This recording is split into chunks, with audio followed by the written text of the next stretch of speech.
Hello and welcome to the channel. As always, like the video, and if you enjoyed the story, leave a comment on if you would want more. This fan fiction was not created by me, but in the description there is a link to the fanfic so you can show your support to the creator and read along. Without any more delay, let's dive into the story. It was the worst day for Konoha since the QB attack, the invasion by the hidden villages of Sand and Sound. Everything was chaos. Caught off guard and admittedly soft from years of peace, the people of Konoha were unprepared to be stabbed in the back by an allied village, or for the destructive return of one of their most powerful missing ninja, arriving at the head of a new band of followers. Into this opening, Orochimaru stabbed, gutting the village that was once his home, using his own sound shinobi and deceived sand ninja to sow destruction and chaos among his former friends and neighbors. Death and destruction was everywhere. It wasn't quite the end of the village hidden among the leaves. They would, in the normal course of events, throw off the attack and survive. But they would be weakened for some time to come, losing precious prestige and influence that cost them almost as dearly as the defending ninja who died that day. But something happened Orochimaru did not intend. While he was attacking his former teacher, intending to kill Sarutobi, the Hokage of Konoha, a young boy sheathed in the red aura of the Kyuubi attacked the barrier his faithful Sound 4 had erected around the two to isolate their epic battle. Thus begins our story. Ugh, Naruto groaned, turning over in bed. The whiskered blonde boy blinked twice, coming more awake as he realized something. The last thing he remembered was charging at that wall of blue light, whatever it was, trying to get to the old man, to save him from whatever that long-necked guy was doing. He remembered hitting that screen, and then, nothing, just waking up here. Surprisingly, the young boy did not feel as awful as he somehow expected to. His body was fine, although his mind was decidedly not. There was an odd mix in there of the afterimage of the worst headache of his life, and a strange sort of tiredness, just like he was exhausted after a hard day, ready for a full night of sleep instead of getting up from one. So, deciding that since no one would need him for anything after the fight the other day he could get away with taking a sick day, he rolled over and went right back to sleep, so tired that he didn't even pause to wonder about how the old man Hokage did in that fight the boy had tried interrupting. Few hours later his nap got interrupted, first by loud banging on his door, which he ignored by rolling over, then Naruto. Sakura slammed open his unlocked door. The lock was broken, like almost everything else in the boy's rundown apartment, eyes wild with rage and her aura actually visible, so lost to her temper that she actually looked more like inner Sakura for once. Before the boy had a chance to sit up, blink, and wipe at the corner of his eye mumbling a puzzled, Sakura-chan, his teammate had stormed into the apartment and turned over his bed, flipping him out onto the ground in a pile of not-so-clean blankets and sheets. He got as far as blinking, sitting up from his new position, and muttering a puzzled Saku. Before the pink demon of fury had hauled him to his feet by the front of his nightclothes and was shouting into his face. Just what did you think you were doing, sleeping in Todao Fall days? Waking up at last, the demon container wiped his eyes, unperturbed by her anger. Sakura was always angry at him, though today she seemed more than usual. Oi, Sakura-chan, he mumbled into her glazed fury. Did I miss something? UMADUSMISSOUTONENTRANGTHZHUNANEXAMS, she shrieked into his face, shaking him feebly. As the rage-induced adrenaline left her weak limbs she dropped her hold on the boy's clothes. Mortified, the QB container saw tear tracks coming down from her eyes as Sakura teared up once more. Sasuke-kun was so disappointed. Naruto bounced back to his feet again. Oi, Sakura-cha.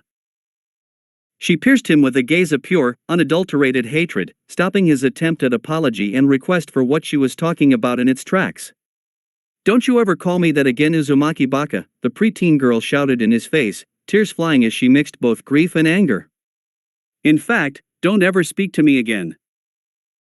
And with that, she fled crying from his room and his house, leaving the young boy in total puzzlement over her behavior, while her inner Sakura was doing flips and handstands over how much her Sasuke-kun would appreciate her punishing Naruto Baka for disappointing them. Head still aching and still tired, though not as much, but no longer disposed to sleep, Naruto started puzzling over her inexplicable behavior while he went about his morning routine. He was just coming out of the shower, having come up with no answers nor anything he'd done to upset her lately, when he stepped out, wearing a towel, only to see Sasuke standing there in his hallway, glaring at him in rage. Ignoring the anger as he always did, Naruto raised a hand and greeted his teammate happily. "Oi, Sasuke team, what's up?" His answer came in the form of one of the best right hooks the last Uchiha had ever thrown. Not even remotely expecting it, Naruto put up no resistance when his fellow member of Team 7 beat him to within an inch of his life. The loudmouth blonde boy had never been subject to so much violence from this boy, who he'd often considered a friend, even a brother, and caught between his initial surprise and trying to keep his towel on, didn't put up too much of a fight. Finally, the brooding Avenger wore his arms out and left without once having said a word the entire visit, his knuckles split and bleeding, toes sore from too much kicking, and annoyed that Naruto had absorbed it all without dying. Naruto was left laying there on his floor in shock. Oh, the cuts and bruises went away so quickly he'd been healed of some before the others had fallen, but the shock of the brutality of the attack had left him astonished, and he lay there coming to grips with it. Sasuke team had done everything sort of drawing weapons or using jutsu on him. He'd never once seen him that angry. And Sakura-chan, too. What was up with them? What had he missed by sleeping in one day? Glancing at a clock, the village pariah rubbed its sores on the back of his head in confusion. Heck! Kakashi-sensei shouldn't even be to the group's regular meeting spot yet. What could have gotten them so upset? As if to answer his unspoken question, the rookie genin turned around and saw their teacher there, leaning against a wall in Naruto's hallway, his nose stuck deep in that orange-covered book he always carried. Oi! Kakashi-sensei, the battered blonde dove forward, scrambling closer on his hands and knees, trying to get some answers, only to be stopped by a hostile gaze once again. There was anger there, but mostly disappointment, though there was also some disgust, which, while Naruto was used to being ignored by his teacher, having his sensei be disgusted by him was a whole new realm of hurt. Kakashi snapped his book shut, uncoiling slowly to face his blue-eyed student. Naruto, you greatly disappointed your team today. I'd thought better of you. For a while I thought you understood how your role is to support your teammates. I was counting on you to be there to hold them together, so Sasuke could climb higher. Now you have failed when they needed you the most, and I can see that I made a mistake in letting you graduate. And with that the Jonin vanished in a swirl of leaves. The much-abused Naruto was nearly in tears from these repeated shocks, coming one after another. Suddenly he couldn't bear to be in his apartment anymore. It was the source of too much recent pain. Throwing on his clothes over still healing bruised flesh, he got out of there and began to walk around the city aimlessly, no real purpose or place to go. It was a bright, sunny day outside, one filled with many happy people. With the many visitors to town here for the Chunnin exam, more crowds were out than usual to see the strange new faces and wonder at their guests. It was a happy town, a joyful one, well, when Naruto wasn't around anyway. He still got hateful glares wherever he went, but more importantly, it was a peaceful town. Even Naruto started to notice changes right away, but he couldn't put his finger on what it was he was noticing until he came upon one of the ninja he'd seen killed. It was a Konoha nin, and Naruto knew nothing about him, not even his name. They were not even acquaintances, however, he had seen the man die in gory and messy ways, then his body laying slumped on the ground. It had been a particularly graphic and unmistakable death, even for ninja. It was for that reason that it had stood out among so many, and a big part of why he'd remembered it. Startled by seeing that man alive, Naruto started looking around and saw that none of the other damage was visible. That had been a tremendous fight that had brought Konoha to its knees. The battle had scarred the entire town as jutsu-wielding ninja fought across the whole length and breadth of it, yet everything looked just fine. If there had been a battle here, there certainly was no trace of it. But how could that be? He'd been there during that battle, he knew it had happened. Naruto puzzled till his puzzler was sore, but he could not make any sense of it. He knew that those things had happened, but... All of those thoughts fled his mind as he dismissed them, having seen a person who could probably tell him what was up with Sakura-chan. Oi! No! Wait up! And the orange-clad boy ran over to where the blonde girl had been walking along proudly with her team. Fresh from the tests, and flush with their own success, Ino turned to face her caller simply radiating confidence, at least until she recognized who it was. Then a thin layer of anger overlaid her confidence. "Naruto," she snapped, before the boy could get a word in edgewise. "How dare you show your face after disappointing Sasuke-kun that way?" The boy scraped to a halt and rubbed his cheek. "Ino, what are you talking about?" She rolled her eyes. "Today was the first test of the Chunnin exam, moron. Did you just forget to show up? Sasuke-kun wasn't able to take the test since his whole team wasn't there to support him. You are holding him back. Humph. Maybe he should find himself another teammate, or a better team." Ino turned her nose up, gave a disdainful sniff, and turned away, walking off with Team 10 trailing along in her wake. Naruto just stood there looking gobsmacked. "But, wasn't that a month ago?" he mumbled. Now Konoha's pariah had long ago developed an iron-hard skull, bull-headed determination being his sole survival tool in a village that hated him. Having been sabotaged by teachers and scorned by all who knew him, he had learned to dismiss anything he could not understand, as there was no person he could go to regularly to explain them or help him figure them out, and all too many people who'd be willing to deliberately add to his confusion. So, since most puzzles had no solution, at least to him, he'd learned to simply throw them out so he didn't waste any mental effort worrying about them. Still, as much as he tried to, today's events were a bit of a strain for him to just pass off as nothing. So it was that Naruto found his feet guiding him to the one place he could always count on for help explaining things he couldn't understand. The Hokage could not spare time to teach him all of the time, but he was the kid's one source of trustworthy information on things he couldn't otherwise understand, the only one before graduation who'd ever explain things to him. So he tromped into the Hokage's office and shot an arm up high. "Oi! Old man! How did your fight with Snakeface go? I didn't see the end of it." Sarutobi took his pipe out of his mouth and stared at the boy in confusion. He'd been expecting Naruto to begin pleading and whining over his failure at the Chunin entrance exam, not this. He'd already prepared a speech where he denied the boy a second chance to take this test, telling him how another 6-month wait would build his skills and character. Instead, Naruto seemed not to care at all. Then his question hit. "I'm sorry, Naruto.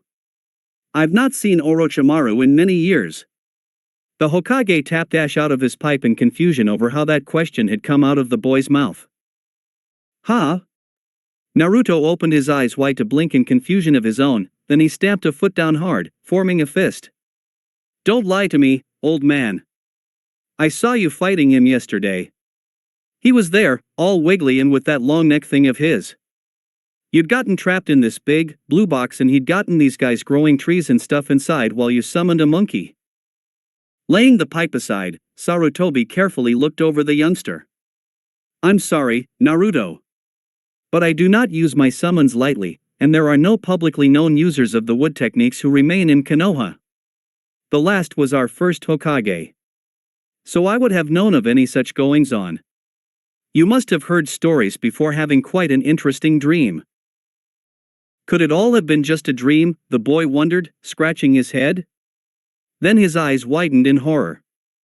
"But that means I missed my chance to become a Chunin. Ah! What a day to sleep in." Sarutobi chuckled. "Don't take it so hard, Naruto. In another 6 months you may get another chance. You are still young, there are many opportunities before you. I'll tell you what," he took out a slip of paper and began to write a note. "Take this to Ebisu, he is a special jonin who teaches only the best. This will instruct him to teach you a jutsu." Numbly, Naruto accepted the paper and the accompanying instructions on how to find the special jonin, then went off to find him. Having already objected once to this instructor, then failed to win in a contest in support of those objections, Naruto did not complain about having Ebisu as a teacher. They had begun the water-walking training together, which had turned out to be useful. Besides, the boy's mind was numb from repeated shocks, so for once he simply did as he was told and sought out the older man. Sarutobi, watching in his crystal ball, was shocked by this behavior. Meek acceptance was not often a part of Naruto's character. So the Hokage supposed having lost his chance at the Chunnin exam had hurt the boy worse than he thought. The demon container tracked down his new teacher in the forests around the training grounds, spending some time doing so as he had to find exactly where he was. There, he simply presented the note, and proceeded to stand there obeying wordlessly as Ebisu instructed him to do this, do that, lift one foot, assume taijutsu stances, and then finally list off the jutsus he already knew. Body switch, transformation, sexy, shadow clone, harem techniques. The boy replied woodenly, still in shock over it all, and forgetting to put Toad's summoning on his list. Ebisu sniffed disdainfully. 2 of those are useless, and the others are all basic, except for the shadow clone technique. You do not even say you have the basic clone technique, so you fail to master the essential 3. Still, the man pushed his small glasses back up his nose as he gazed off to the horizon proudly. I suppose shadow clone makes up the difference enough for you to be considered a rookie genin. But you are nowhere close to being Chunnin material. Yeah, just teach me something, already. Naruto started to pick his nose, staring at the instructor sullenly, already tired of being yelled at. He'd already had enough of that for one day. Ebisu crossed his arms and gave him a dismissive snort. Harumph! Go walk up that tree, he pointed. Naruto did so. Heh, your chakra control is pathetic. Go walk on that stream. Ebisu ordered, pointing again. Naruto did so. Wasteful. You use 100 times the chakra that you need. Float that leaf above your palm, the special Jonin ordered. What are you talking about? The sullen genin groused. Smiling that he had found something easy to teach the young boy, Ebisu then started to explain the leaf floating exercise for training in chakra control, which he left Naruto to perform for the rest of that day. Late evening, finishing off with a dinner consisting of an enormous amount of ramen, the village pariah concluded what had on the whole been a very stressful and unproductive day, and went back to bed with most of his questions still unresolved, already long into the process of forgetting them altogether. Waking up early the next morning, Naruto blearily went through his ordinary routine before heading out to the forest to continue his training with the leaf floating thing. He'd been at it several hours, without much success, when all of a sudden he was lifted up by the throat by an angry Sakura who was practically breathing flames as she shouted, Naruto! Just what did you think you were doing, goofing off to Day-o-full days? Huh, wah? Sakura-cha. His head was suddenly ringing as she just dropped and slapped him. Don't you ever call Mathadage Uzumaki baka, she shouted. In fact, don't ever speak Tomi again, you Madius Misutan entering the Chunnin exams. But, I thought that was yesterday. He puzzled, already confused as the half-dismissed questions from yesterday returned, full force, to his mind. Sakura just slapped him again as her answer, before stomping off, sure of the justice in her righteous fury, and that Sasuke-kun would be so happy that she'd helped punish Naruto for disappointing them like that. The blonde boy she'd left behind just stared after her in confusion, clutching the hand-shaped red mark on his cheek. Moments later, turning to face another sound he'd only just heard, the confused blonde called out, Oi, Sasuke team, what's up? This time the right hook wasn't entirely unexpected. When Kakashi came and broke up their fight, he gave Naruto a silent yet withering glare, then took the last Uchiha away for private training. Naruto stumbled into town in a daze, found Ino with her team where he'd last met her, received the exact same treatment in response, and wandered in even more confusion up to the Hokage's office, where Sarutobi once more took pity on the boy and gave him a note for Ebisu. The special Jonin was able to give him several pointers on his leaf floating technique, and after another day of training Naruto went to bed one very confused boy. Oi, Sakura, Haruno-san, Naruto called out weakly, giving a half-hearted wave to his pink-haired teammate as she came skipping up to greet Sasuke. Sakura gave him a look filled with confusion that he'd switched from his usual intimate form of address to something so formal, but quickly figuring that if he was going to stop bothering her with his clumsy and unwanted crush, that was all to the good as it made it clearer to Sasuke-kun that he had no rivals for her affection. The pink-haired Kunoichi accepted the change in address and went to babble to her other teammate, leaving Naruto out in the cold, so to speak. The boy she was ignoring felt so confused he didn't know where to start. He felt burned enough by the one bad experience to not want to sleep in, and just confused enough by the other to check in at the testing center before he went off to train, and to his surprise, all of the Chunnin hopefuls were gathering for a chance to take the first test. Naruto had a deeply ingrained aversion to thinking. Thinking about why the villagers hated him only made it hurt more. Thinking about problems when no one would ever give him an answer just got him more confused. But here was something he could not ignore, and it was driving him crazy. Happy to dismiss it all in spite of that, the blonde boy followed his two other teammates into the building, where there was a group of disguised Chunin standing by a door under an illusion, trying to turn the test hopefuls away. The boy watched, awestruck, as the fight between Lee and Sasuke happened once more, exactly as before, as the bushy-browed boy tried again, for the first time, to prove that hard work could beat a genius. The Uzumaki boy followed in an ever-increasing stupor as events turned out the same as before until they reached the testing room. This time he was in far too much of a haze to call out his challenge to the room, but still the silver-haired, glasses-wearing Konoha Genin came up to offer them advice, and the rush attack from the sound Genin happened just as before, with Naruto staring at it all as a dumbstruck witness, too shocked to move. By the time Ibiki came out and they all had the exact same seats as before, the demon container could no longer stand it. Standing up on his chair and placing one foot on his desk, he pointed to the head examiner and shouted, "You bastard! Nobody has to write down anything to pass this test. You've got it rigged so that anyone who agrees to take the 10th question wins." Ibiki, while both surprised and fuming inside, kept a calm facade as he looked down on his notebook and shouted a terse, "Team 7 fail." Naruto was still staring dumbly as the assistant examiners took him by the arms, dragged him to the doors, and threw him out. He was barely listening as Sakura shrieked, almost blowing out his eardrums, that if he'd learned something secret about the tests he should have kept quiet about it and not gotten them thrown out. Sasuke bruised his feet and hurt his knuckles trying to give his unresponsive rival another beating. Kakashi let it happen. Then he had a few words to say, adding his own lecture about keeping secret information secret so you could use it to your advantage and not blurting it out in public so it couldn't do you any good. Still, at least this time Kakashi was a bit amused on top of his anger at Naruto for getting his team thrown out of the exams. Naruto was still gulping like a goldfish by the time they left him alone. "Everything," he finally whispered, long after he was all alone. "Everything is the same, nothing changes." Then he grew a wide, prankster grin, and his eyes came alight for the first time in days. "Unless I change it." He went off to see the Hokage and, sure enough, after trying and failing to explain what was going on to the one man he trusted most of all, he got another letter to Ebisu, who further refined his leaf floating technique with a few more helpful suggestions. With help like this he'd soon get it down. The boy was chuckling madly as he went back to sleep. "Oi! Sakura-chan!" Naruto called out happily, greeting his team in a new morning while standing in front of the testing center as all of the Chunin hopefuls entered.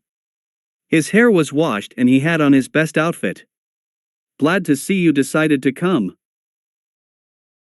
"Well, I wasn't about to disappoint Sasuke-kun," the pink-haired fangirl cried, rushing over to the object of her obsession to fawn over the brooding Uchiha. At first Naruto frowned, as that snub had hurt. Then he quickly smiled again, rubbing the back of his head while chuckling, before adopting a very obvious sly expression. "Say, Sakura-chan, why do you like Sasuke so much?" "Why? Why?"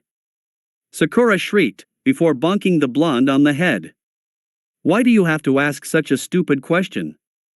He's a strong ninja, the top of his class. You think I'd go for a deadlass like you when I could have someone like him?"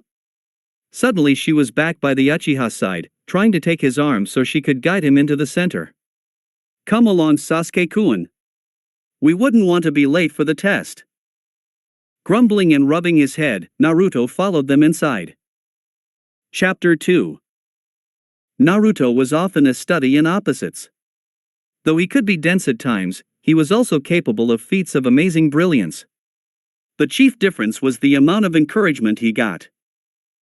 At the Ninja Academy his teachers had outright sabotaged his progress. The village shops sold him the worst quality gear for premium prices, and in all other ways did their level best to hinder his progress. On the other hand, The one time he'd felt a teacher was going out of his way to help him, Naruto had performed the mission he'd asked of him flawlessly, and learned a Jonin-level jutsu in a matter of hours. When he'd thought his team was counting on him, he'd participated substantially in the defeat of an A-rank missing ninja. He'd learned water walking in spite of having Orochimaru's extra seal messing up his already pathetic chakra control, and it was like magic. When people believed in him, he performed. It was that simple. He'd learn at rates the legendary Sannin couldn't believe, if only someone would give him a chance and a little bit of direction. And right now he was bored, sitting through the written test portion of the Chunnin exam. The head examiner was trying to pour on the pressure, but Naruto already knew the secret of this test: anyone who agreed to take the final question won. So why bother stressing about the other answers? On the other hand, Hinata, the girl who sat to his right, was fretting visibly over his complete lack of concern for doing any work on the problems on the paper. Having already finished herself, her bloodline having gotten all of the answers for her, once again she whispered, "Naruto-kun, you can copy mine," and slid her paper discreetly over to help him read her answers. The blonde in question blinked at the ordinarily shy girl, stuttering out her offer to let him cheat, using her exam as an answer key. He relaxed as it struck him this was the second time she'd made that offer. He'd only turned down the first because he could sense one of the test proctors had noticed. Taking his feet off of the desk, where he'd been kicking back, loafing around, waiting for the test to be over, the boy leaned forward and whispered back. He glanced down at her paper and read off her name, "Hinata-chan, why would you do something like that?" The girl blushed, cringing slightly away from him as she answered his question. "Nah. Naruto-kun." She stammered, "The test, it is important that you pass it." Team 7 fail. Team 8 fail, one of the proctors called off, and to his surprise Naruto found himself once more ushered out of the building, this time with his angry team accompanied by Hinata and hers, as well, although the latter seemed more confused about how they had been caught than angry. They were experts at information gathering, and had that whole test in the bag, every one of them. That was, Kiba and Shino, Hinata's teammates, were confused until Sakura started to yell at Naruto for whispering to Hinata during a monitored test and getting them all thrown out. That was worth some angry grumbling from Kiba and a very stiff stance from Shino, while Hinata blushed and rubbed her fingers together in the shame of it all. Naruto felt bad for the girl, so after Sasuke's attempts to plaster him were broken up by Kakashi, he went off to find her, but Hinata and her team had disappeared somewhere. Nothing left to do, Naruto went for another visit to the old man, and got another letter to Ebisu, where the special Jonin gave him a few more tips on the leaf floating exercise, and a comment about how he wasn't as lackluster as the teacher had suspected, given what he'd already heard of him. Another full day training on chakra control, and it was off to bed for Naruto. 2 more repeats of that day had Hinata offering to help him each time. It was driving Naruto to distraction, as he'd finally noticed how much it upset the girl to see him not filling in those blanks. The thing was, she actually seemed to care about him passing the test. One of those contrasts about Naruto was that, while he could be a surprising blockhead and amazingly unobservant at times, at others he could also switch that around and notice things that no one else did, like his pointing out that Lee had bandages over his hands not as a fashion statement, but because his knuckles were split and sore from constant training, something that neither of his teammates had picked up on at the time. Now, stuck in this time loop, it was easy to focus in on small things. Heck! He could hardly help but do so. Since his efforts to get Sakura to divulge the secret as to why she thought Sasuke was so awesome were turning up nothing useful, he was beginning to notice other things. In the stress of his first time through this test, he'd not paid too much attention to Hinata's offer of help, and afterward he'd almost forgotten about it completely in the flush of success at passing. However, out of her repeated attempts to help, and his total lack of stress, knowing he did not need it to pass, caused him to become fully aware of something. She genuinely seemed to want to help. There were maybe 3 others who'd ever just wanted to help him for the sake of helping him. And what's more, he could see the girl suffering as she did, so this mattered to her. Why, he had no idea, but this was the 3rd time in a row now, and he figured it was not some trifling detail. Actually, his eyes teared up as her genuine offer of help finally penetrated as a real attempt to help him. This was not some random Konoha ninja assisting another in need, she wanted to help him. The dead last of the academy, the hated Uzumaki, the demon container of the nine-tailed demon fox, him. He actually wept out loud and got them all thrown out again. The next day Naruto skipped out on greeting Sakura, giving her a brief wave as he sought for the shy girl who kept giving up her own chance at success to help him. Not finding her at once, he decided to throw caution to the wind and blitz the whole area with shadow clones, hundreds of copies of himself going all over until they spotted the distinctive shy girl, who'd already gone past him and into the building. Sprinting to catch up to her so he could speak to her before the test and tell her not to worry, his clones got caught up in among the other genin and lost her. That led to a scuffle that nearly got him thrown out before the test, and Sakura only dragged him in at the last minute by his ear, ending up out of the place he'd always used in the line to receive seat numbers, and he wasn't even next to Hinata that time. Thinking he had it made, the orange-clad genin kicked back, put his feet up, and waited out the test, only to have Sakura opt out when Ibiki called for those who didn't want to take the 10th question. Naruto slapped himself in the face, having forgotten how stressed they'd all been that first time. He'd forgotten all about how Sakura had nearly dropped them all out so she could save his dream of being Hokage. Sasuke was coldly furious with the girl, saying some very hard and harsh things that probably ruined her dreams forever, except that she would recall none of it tomorrow. Naruto felt terrible about it all. Sighing, he left to go see the Hokage, got his letter, and went to meet Ebisu, no longer having to look around for him, going right to where the man was. After 5 days of studying that leaf-floating thing with Ebisu, the special Jonin had actually unknowingly passed him off on that, concluding that of the 3 basic chakra control exercises, leaf floating, tree climbing and water walking, his tree walking was the worst, and giving him some hints as to how to do it better, he'd left him to practice those all day, because the outcast youth needed better chakra control more than anyone. Ebisu was still haranguing Naruto that his basics were all out of whack. Of course, the special Jonin had no idea that he'd been giving him that speech day after day for most of a week now. So he also had no idea how much improvement the blonde genin had been making during that period. Of course, that was in chakra control alone, but that was still his worst area. But, when he had actual instruction instead of being ignored or ridiculed, the boy shone, accelerating at an amazing pace, so those extra tips were making a big difference, even though they seemed small to Ebisu. The next day Naruto made a careful note to give to Hinata before he even left his apartment. In it, he explained that he didn't need to write anything down to pass the test, so not to worry. Spamming the world with Naruto clones, the lad was able to spot Hinata before she entered the building, and the real one ran up to her and shouting, "Here," shoved the note into her hands.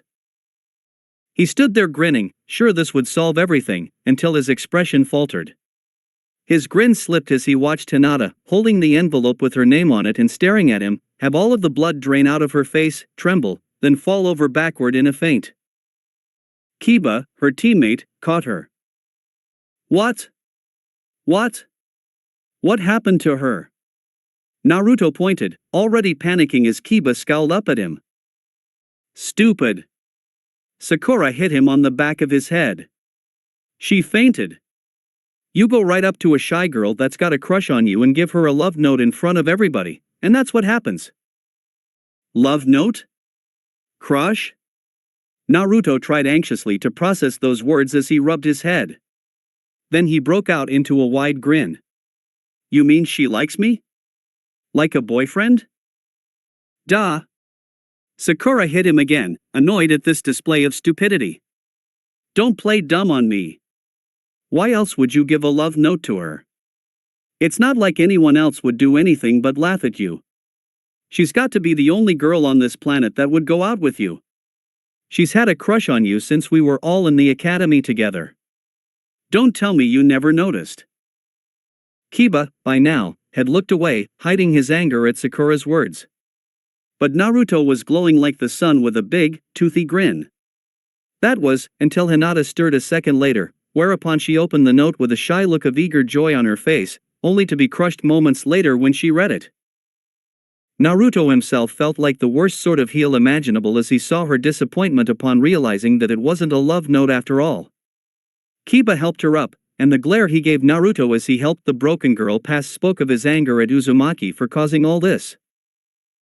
Things then got worse as Hinata started to cry, sparing the boy she loved in vain one last pain-filled glance before rushing off to find privacy, the non-love note still clutched in a crumpled ball to her chest as she ran off. Naruto was left feeling like all of those villagers' glares of hatred had been right all along. He stood there, shoulders slumped, feeling like the worst sort of scum in the universe, all of his previous good feelings coming to crash down and burn on top of him. Sakura stood with him for a time, actually feeling some empathy, until Sasuke came to drag them all in. Hinata's team didn't come in to take the test, and Naruto almost didn't care when Sakura gave up on the 10th question again. Ebisu had him practice some refinements to his water walking this time. Hinata had offered to help him, a thing few people had ever offered to do. He could count those who had on one hand and still have fingers left over. That alone put her in a very special category. She was a precious person automatically because of that attempt. He'd very carelessly ignored it before, but stuck in his face day after day it was no longer something he could avoid paying attention to, even by accident. Now Sakura was saying that Hinata loved him, or at least liked him in a boy and girl kind of a way. Naruto had no idea how to respond to that. He had no idea how to start, even. He supposed he could write her an actual love note the next time, to make up for the hurt of this one, but here the boy had to admit to himself that he had no idea what one of those would actually say. He'd never seen one before.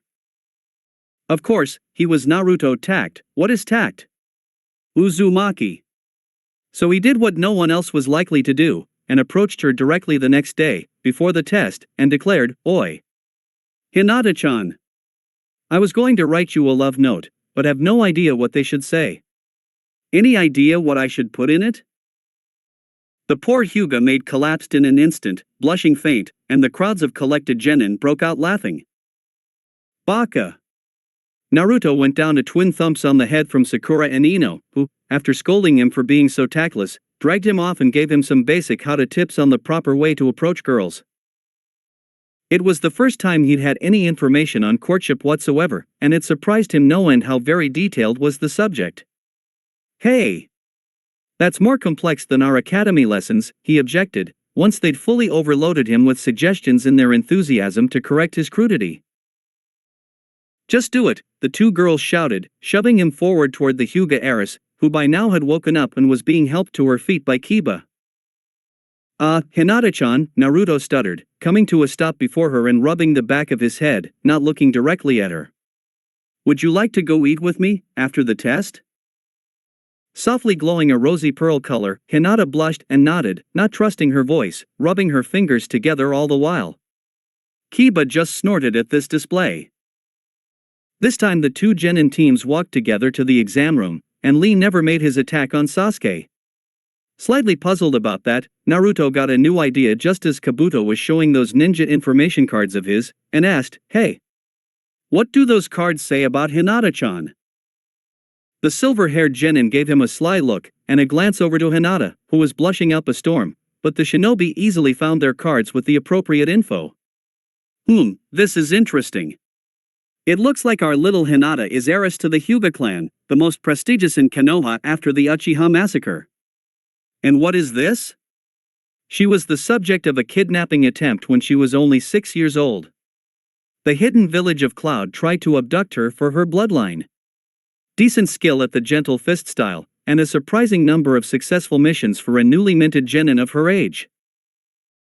Naruto's eyes were round as he looked over at the girl he'd always dismissed before, who was currently shrinking in on herself over all of the attention. This time they passed the test beautifully. Hinata was so embarrassed by the attention and the way her Naruto-kun was looking at her, that she did not press it when he turned down her offer of help. Then, Naruto was feeling confident enough to shout down the instructor, as he'd done the first time, so Sakura-chan did not disqualify their team. It was after that part of the test was over, Anko had come and gone and Hinata had left with her team, promising to meet him in an hour for lunch, that Naruto had an idea. Hinata worried so much about him that they'd failed time and time again from her offering to help him. So he ought to do something about that, and there, right beside him, was her completed test answer sheet. So, sliding it over, he began to copy it onto his. The test was already over, and they'd all passed anyway. He didn't care about score or anything. No, this was his sneaky plan. By memorizing her answers, he could have something to write down the next day. That way she would not be so concerned about him passing. He chuckled darkly until it was time for him to leave to go out to meet her for lunch.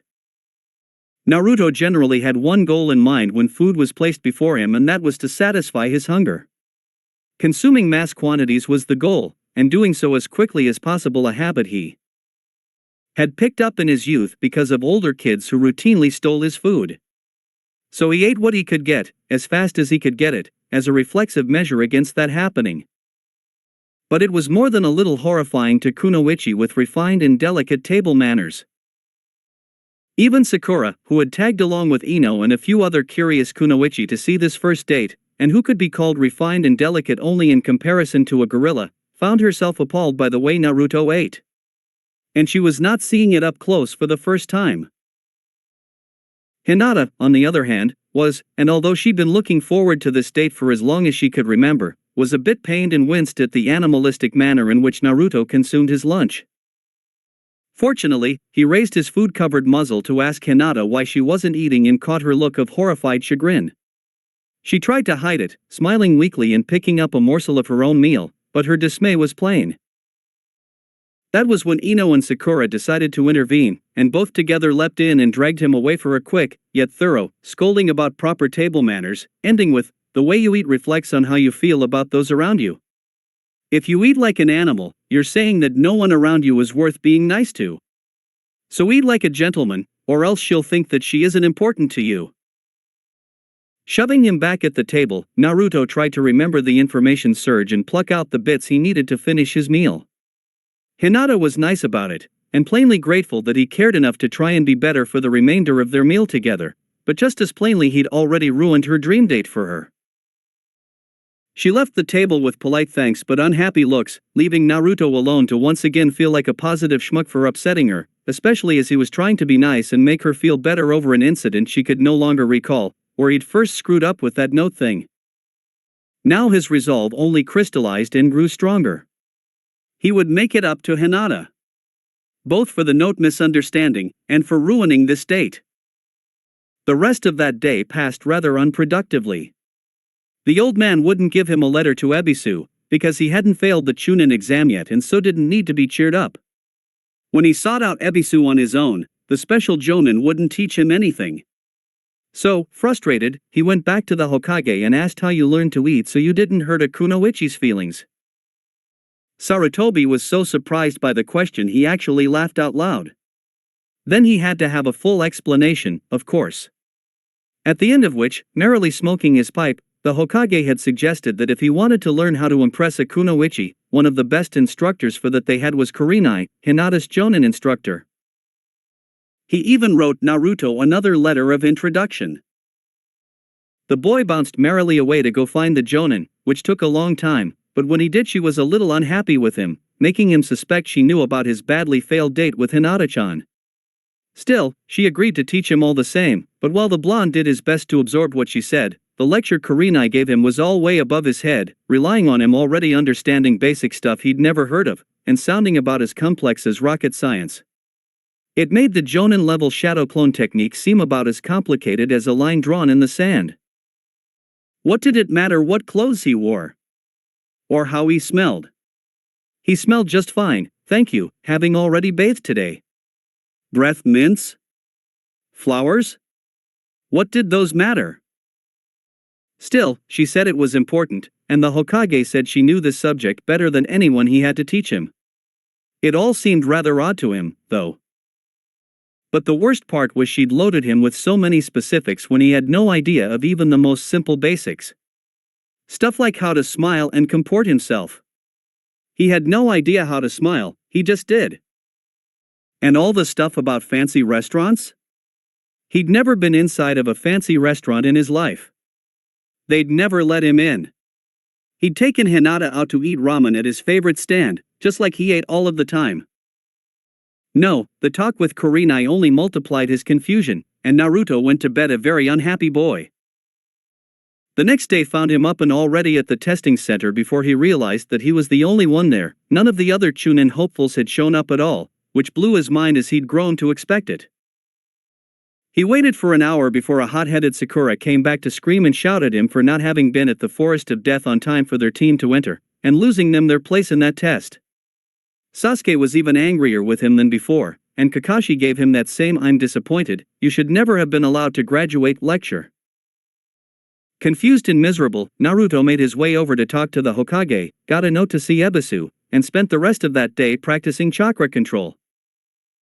The next day, he was up and all packed and ready to go to the Forest of Death, only to have Sakura seek him out a couple of hours later to shriek at him about missing their chance to take the written test. Sasuke came to try and beat him up later, and Kakashi gave the same speech over again.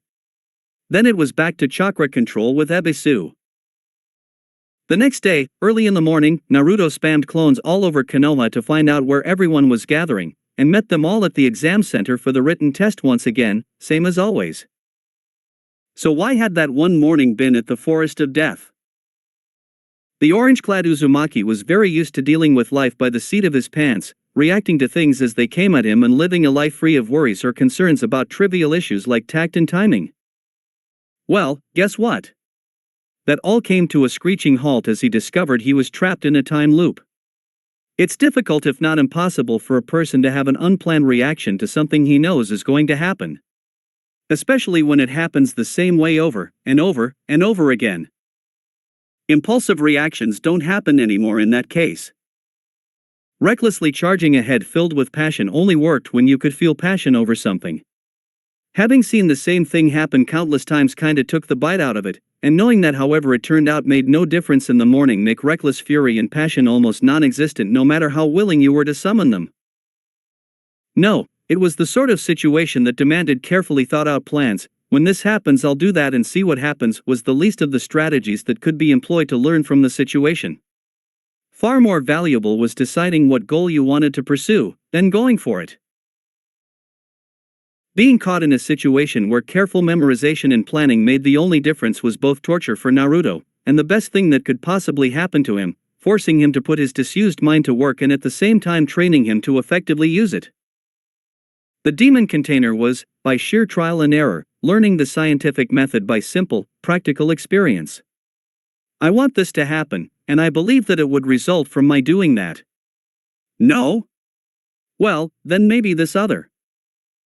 It had taken him several attempts, but he had successfully memorized the answers for the written portion of the Chunnin test. Now Hinata no longer worried about him failing. No, now he had to worry about something worse. Every time they got through the test she'd ask him how he did it, admitting that she, herself, had to rely on her bloodline technique to spy out someone else's answers. Every time he came up with a lie about how he'd spied them out himself, she'd grow excited and ask for more details, and always grew so disappointed when his clumsy structure of lies collapsed and revealed he'd been fibbing. Telling the truth was almost worse. If he told her how he'd memorized the answers, she'd ask how he knew them beforehand, then he'd be stuck either in another haphazard structure of lies she'd uncover through interested and eager questions, or a truth that she would not believe, one that made her feel he was not only lying, but trying to hide something from her. Either way, his clumsy attempts at explanations hurt her. Hurting Hinata made Naruto feel terrible. The more time he spent with her, the more he realized how important he was to her, and the more of a cad to shatter her illusions of him. So, in desperation, having freshly come from a branch of one of those conversations where Sakura had been boasting over how she'd solved it all herself, without cheating, as a way of pointing out to their teams how much smarter she was than Naruto, before immediately asking Sasuke for a date, the blonde genin had gone off to find Irika. On locating his old teacher, the boy had shoved the test paper in his face and demanded, "Show me how to answer these problems." Chuckling, his old academy instructor did so, starting at the very beginning and leading Naruto through step by step, and confusing him to death not 10 seconds into the explanation. Seeing that, they started over. Naruto's brain hurt, and he was concentrating as hard as he knew how.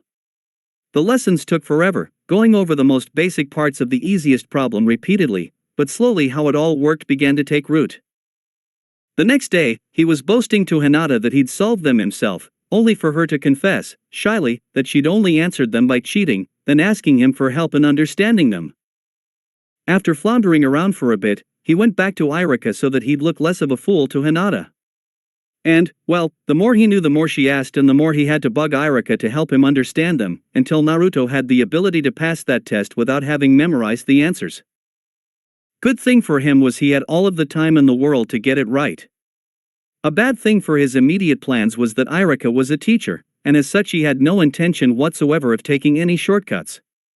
He was not out to train anyone to solve only one problem, he was out to get them to have the concepts down, so they could solve any and all like them, and in some cases know the history and background behind them, which led into all sorts of closely related issues which had to be discussed in detail. So in spite of himself, Naruto was finally picking up some portion of an official shinobi education. Soon those conversations with Hinata were growing so long Sakura was overhearing them, and hearing Naruto talk about those subjects like he knew anything about them first got met by disbelief, so she pressed him, and when he could answer successfully he impressed her. Naruto liked impressing Sakura, and nothing he'd ever done before had done it. He also found it impressed Irika and Hinata, too. Unfortunately for him, he liked it so much he couldn't help but lunge ahead for more, so did some extra studying just to have verbal ammo for impressing them further. Only this backfired from the start, as each tried to test his knowledge of certain subjects he hadn't studied, just to determine the breadth of his surprising education, and he kept floundering as they kept hitting topics he hadn't studied yet. Once Sakura hit a subject he knew nothing about, she was smug, having validated her opinion of him as a moron, which he hated, but once Irika found an area of ignorance he was disappointed in Naruto, which the boy also hated. And both were in the habit of testing topic after topic until they found something he didn't know about, not maliciously, just out of disbelief. You mean you actually know something? You were paying attention when we talking about, well then what about, etc., etc., etc. Having found something they never supposed, Naruto's hidden knowledge, they kept probing to find the ends of it, and naturally he kept expanding it as they came up with questions concerning things he didn't understand. Naruto liked impressing people, and didn't get to do it nearly often enough. Soon he found that the more he knew the more he impressed those three, triggering a near-endless cycle, as pretty soon Sakura and Hinata were expecting him to know things in the later parts of the exam. In the forest, his teammate would quip things like, "Oh, Naruto can find those. He was just telling me about the properties of certain mushrooms." And so forcing the boy to learn yet more. But that was getting just a wee bit ahead of our story. Not long after he had started to memorize the test answers, Naruto came up with why his endlessly repeating day had advanced to the forest of death that once. It was simple. Every time he passed the written test, the next day found his personal timeline actually advancing one day. On days when he failed any part of the Chunnin exam, he'd wake up the next morning starting it all over at the beginning again. That much he was able to figure out, and it wasn't like it was easy to miss, since it started occurring regularly once he'd figured out the hurdles to pass to get by the written exam. From there it was an easy guess that to get out of this cycle, all he'd have to do was pass the Chunnin exams in their entirety, and probably he'd have to do something about the invasion, too. The last was even more of a sticky problem than the first, and the first was no picnic by itself, either. It surprised him, going over it again and again, just how far he'd gotten the first time on sheer luck, when that luck was most definitely not going his way on any subsequent attempts. Any simple thing seemed to trip him up and get he and his team failed. Well, I don't suppose you could call being killed by Orochimaru simple, but when they entered the forest, it almost invariably happened that one of them would get killed by that amazing missing ninja. Naruto, quite frankly, had no idea how they'd gotten by the first time. It had all been done on impulses which he could not recall, so he was stuck trying to do it over again, and somehow he kept messing things up to where the snake Sannin would kill him, or kill Sakura, or kill Sasuke, or all of them. Waking up after dying was a shock the once, but after that it quickly grew fairly routine. You did it frequently in battle with a legendary missing ninja. After having been stuck in a day-and-a-half loop for what felt like months, the blonde demon container had to admit at last that nothing he did seemed to be able to get he and his team by the amazing snake guy with his hickey of death. It didn't matter if he fought, tried to evade the Sannin or spammed the world with clones disguised as his team and raced toward the tower, one of his team would always die, and it was usually him, which sucked. So it was time to consider other options. Naruto's usual approach to his day had settled into something of a routine. In the morning of his first day he would ask Hinata out, and after the test they would go out to eat together, where several Kunoichi would hang around and watch them, at first in disgust, but as he improved later in giggling glee. After lunch he would get himself scolded by Ino or Sakura on whatever he'd done wrong, until those two couldn't think of anything, and both girls had begun looking at him with their jaws hanging open. So he'd begun to ask questions of the other Kunoichi present, until he was fairly sure those dates were going okay. Okay, however, was not enough. So after those meals he'd pester the Hokage to introduce him to Kurenai, whose lectures had started to make sense. It felt great to the genin to actually start to be able to get a handle on something.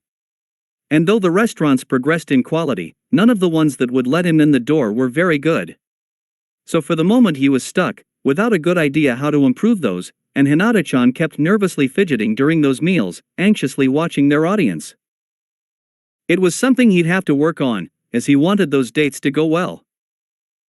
After his dates with Hinata, Naruto generally had a conversation where he impressed Irika, Sakura or Hinata with his hidden knowledge, and then spent the rest of that day studying what they'd asked about that he didn't know yet.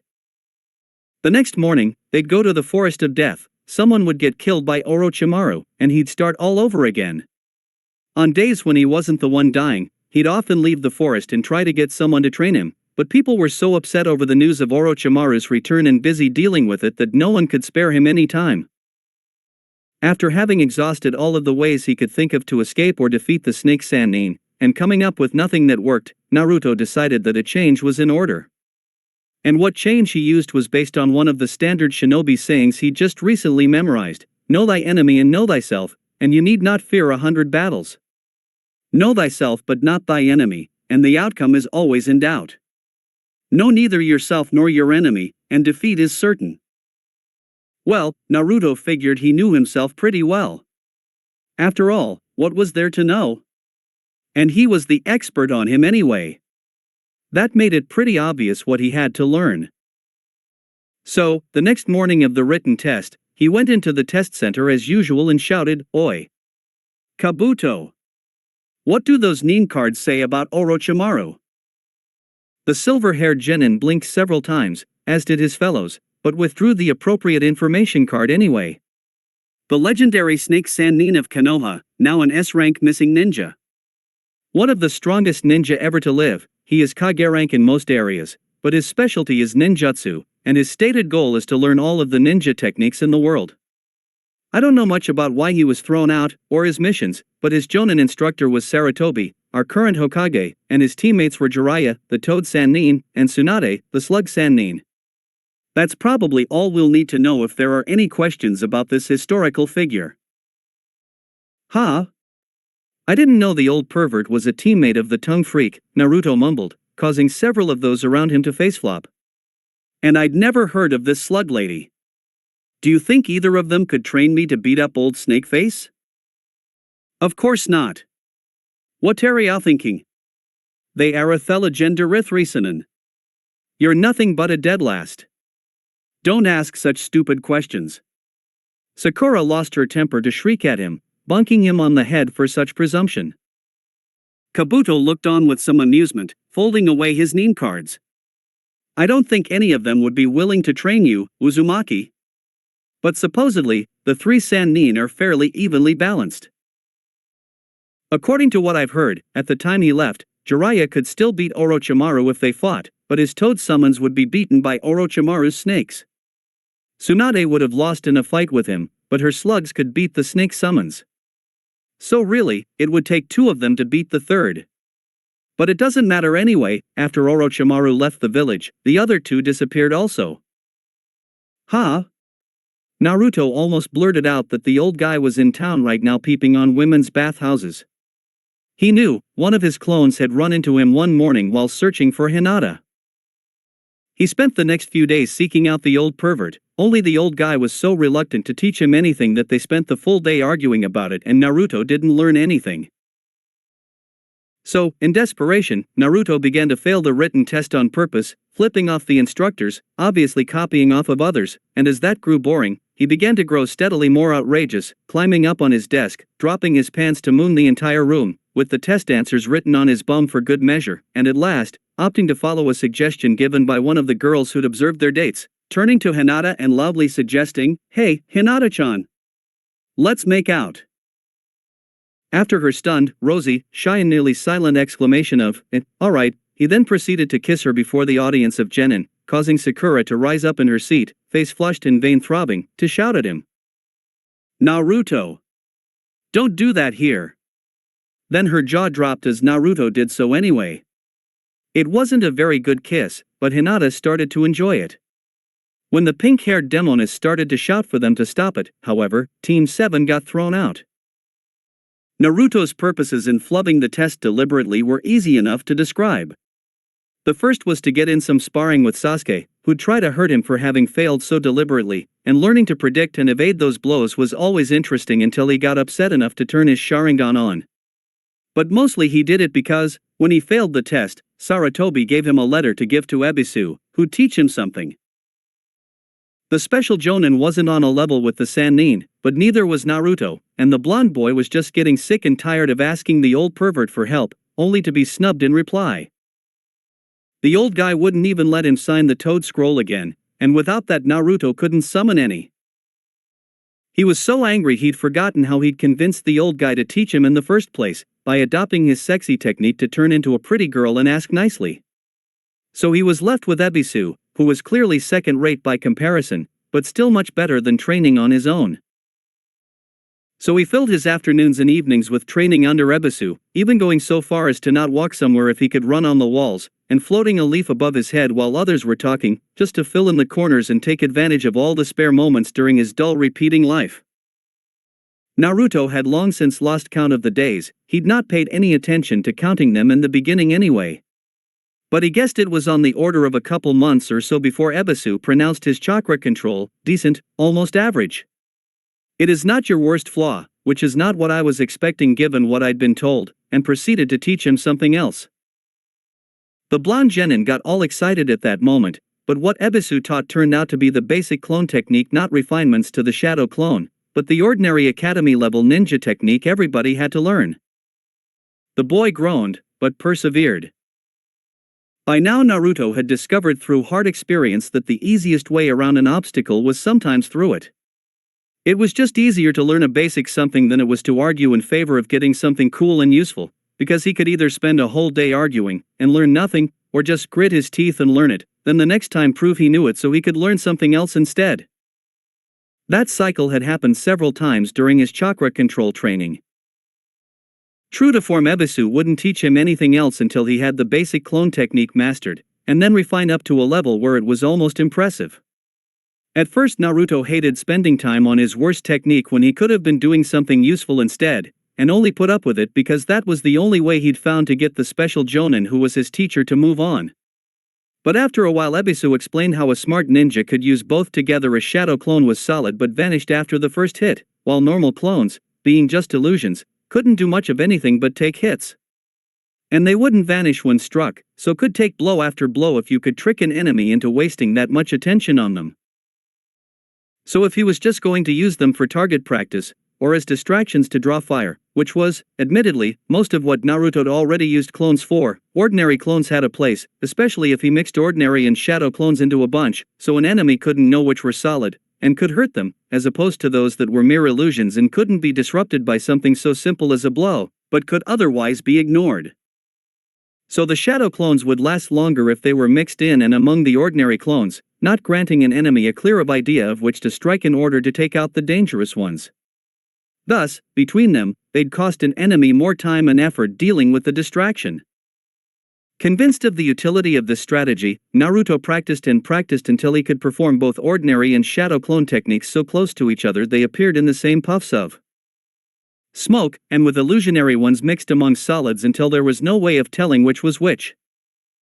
Ebisu even pronounced it a potentially effective battle strategy, capable of being a useful deception, sowing confusion as well as causing damage. The next time he tested this against Orochimaru it was true, but pointless, because as soon as the Snake Sannin realized that was what he was facing, he threw a massive, wide-area jutsu that destroyed everything around them, and in the process killed all of the clones, and Sakura, once again causing their team to fail. Carrying Sakura's broken, bloody body out of the forest of death, for he forgot how many times had kind of dulled the blonde's reaction to it. They took her to the Konoha morgue, and the blonde genin had the appropriate forms and paperwork filled out to inform her family and so on even before the door had finished swinging shut behind them. They were, it must be admitted, far from the first or only genin team there. Seeing as how the morgue was attached to Konoha's general hospital, they had all of the usual around-town accidents to take care of, training accidents from newly minted genin all of the way up to a young and foolish jonin who nearly burned her own face off, through chronic ailments like that Hey 8 guy's coughs, and the expected serious injuries and deaths caused by the rather extreme second test of the Chunnin exam. It was a busy place, and Naruto was out of there before Sasuke had even sat down on a convenient bench to wait for them put the girl's body into a cooler for later autopsy. Uzumaki, on the other hand, knew he'd be seeing her again tomorrow. Oh, he'd cried for her once, twice, he forgot how many times, even hugged her the next day until she'd smacked him, but she died so often in those fights it just didn't affect him anymore. He died more often than she did, anyway, and she didn't get worked up over it the next day. Of course, she didn't remember it, but his emotions did not care about that. Emotions never do.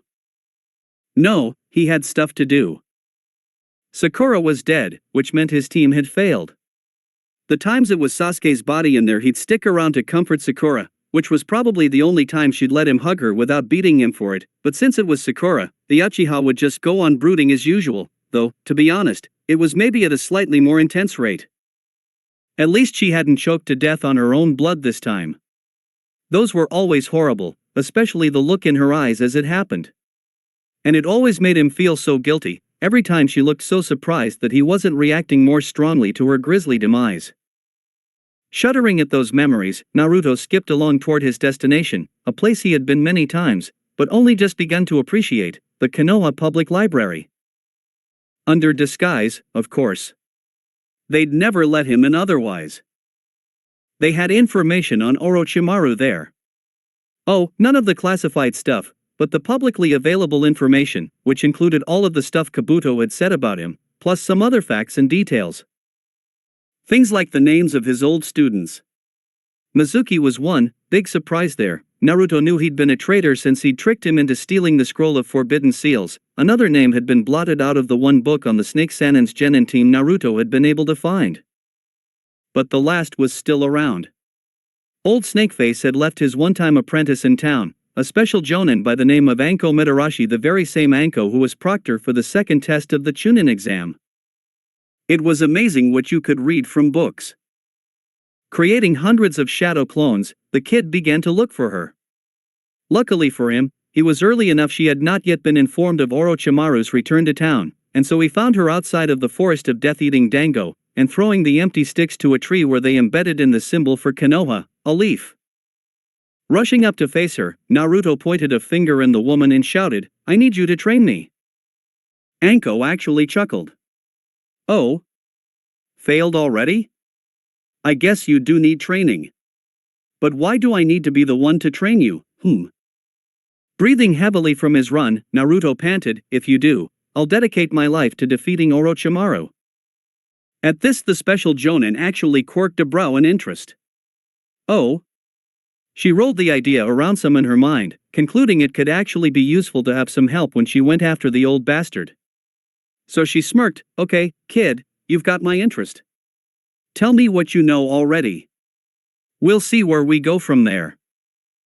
Still panting from his long run, the boy nodded and declared, "Body switch, clone, transformation, sexy, shadow clone, and harem techniques." Abruptly the special jonin's interest turned to amazed disgust. "That's it? How the blank did you even get in the Chunnin exams? Forget it, kid. You'd never survive an encounter with the old bastard. Come back when you're older, and at least be sure to have some useful techniques next time." "I already survived one fight with him earlier today," the boy shouted, but this had the opposite effect than intended, getting her to abruptly demand where, then rush off to search for her old master herself. None of his arguments swayed her, not even when he had a repeat of this same encounter before entering the forest, and without mentioning her old teacher. Sadly disappointed, Naruto again started flubbing tests on purpose to go back to Ebisu, who so far had been the only teacher he could count on. Well, there was also Kurenai, but he could still hardly. understand what she was saying half of the time, and he didn't understand how anything she said was going to help him defeat Orochimaru in any case.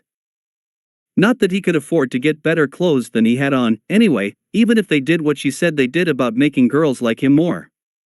How was that going to matter, anyway? So, getting another letter from Sarutobi, the demon container once again ventured over to where Ebisu would be, and once more submitted himself to the special Jonin's tests to gauge his present skill level. His spirit soared when, after submitting to the battery of demonstrations he required, the glasses-wearing special Jonin once more announced they'd be working on a technique. Then Naruto slammed his face into his palm when Ebisu decided that what he needed to do was bring to full mastery his offensively crude body switch, also known as the replacement technique.